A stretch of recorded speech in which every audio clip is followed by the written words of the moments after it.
Abraham Lincoln కెంటకీలో చాలా పేద కుటుంబంలో పుట్టాడు.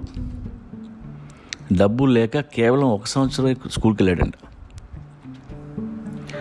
అంబేద్కర్ ఇంకా పేద కుటుంబంలో పుట్టాడు. స్ట్రీట్ లైట్స్ కింద చదువుకునేవాడు.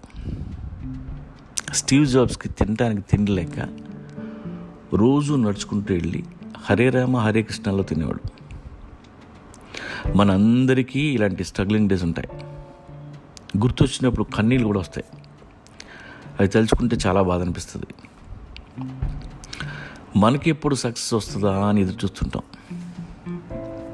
ఏదో ఒక రోజు నువ్వు అనుకున్నది అయిపోతావు చూడు, అప్పుడు నిజమైన కష్టాలు మొదలవుతాయి.